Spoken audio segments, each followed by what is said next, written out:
Regardons quelles sont les positions relatives de deux droites l'une par rapport à l'autre. C'est-à-dire, si je prends deux droites, comment elles sont positionnées l'une par rapport à l'autre.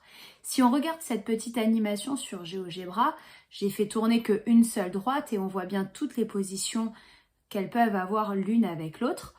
On se rend compte que soit les deux droites ne se croisent pas, soit les deux droites se croisent. C'est les deux seuls cas généraux qu'il y a. Et je peux classer toutes les positions dans ces deux cas-là. Alors, deux droites sont soit parallèles, c'est-à-dire elles ne se croisent pas. On a ici deux droites D et D' qui ne se croisent pas, elles sont parallèles et dans ce cas, on note D parallèle à D' avec le petit symbole qui ressemble à deux droites parallèles. Le deuxième cas, soit elles sont séquentes, c'est-à-dire elles se croisent. Attention, elles se croisent n'importe comment. Donc, par exemple, comme sur le petit schéma que j'ai fait ici dans la leçon. Si, en plus d'être séquentes, elles forment un angle droit à l'endroit où elles se croisent, dans ce cas-là, en plus d'être séquentes, on dit qu'elles sont perpendiculaires. Donc, vous voyez, j'ai mis ce petit schéma où je vois deux droites perpendiculaires. Dans ce cas-là, il faut que je rajoute obligatoirement le codage. Vous l'avez appris en primaire, c'est le petit carré qui vient m'indiquer que j'ai un angle droit, que c'est bien perpendiculaire. Et là encore, on a une notation. On note que D est perpendiculaire à D' avec un T majuscule à l'envers. Et ça ressemble à deux droites perpendiculaires, donc normalement, on ne confond pas les deux symboles. Donc, si on résume, deux droites, elles sont soit séquentes, elles se croisent, soit parallèles, elles ne se croisent pas.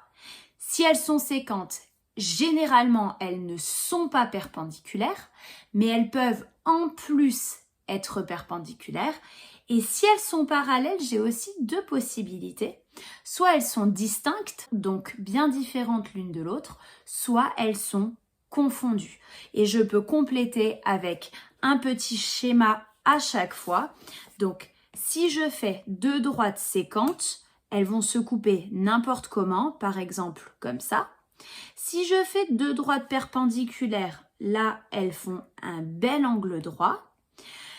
Si je fais deux droites parallèles distinctes, elles vont être bien l'une séparée de l'autre, donc bien l'une en dessous de l'autre ou l'une à côté de l'autre. Et si je fais deux droites parallèles confondues, dans ce cas-là, je vais venir la mettre l'une sur l'autre et on ne voit pas la deuxième. C'est bien pour ça qu'on les confond, elles sont confondues. Une petite remarque.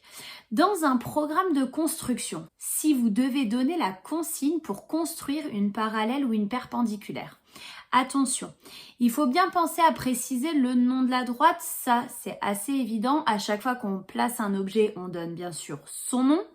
Il va falloir préciser à quelle droite elle est parallèle ou perpendiculaire, même s'il n'y a qu'une seule droite de dessinée, on dit que c'est parallèle à ça ou perpendiculaire à ça. D'accord? Ça ne peut pas juste être parallèle avec rien du tout.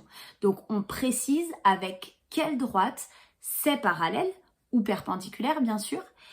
Et on n'oublie pas de préciser en quel point la droite, elle passe. Alors, un exemple.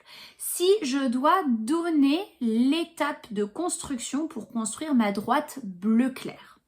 Dans ce cas-là, qu'est-ce que je vais dire? Je vais dire de construire la droite, elle s'appelle D, la bleu clair, donc je vais écrire construire.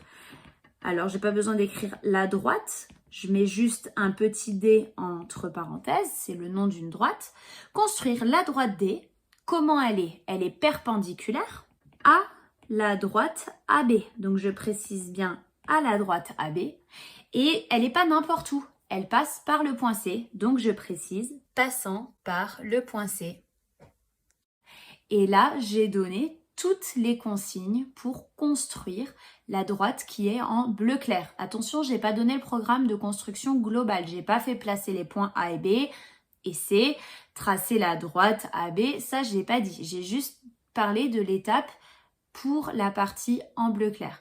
Donc, n'oubliez pas le nom de la droite à quoi elle est parallèle ou perpendiculaire et par où ça passe.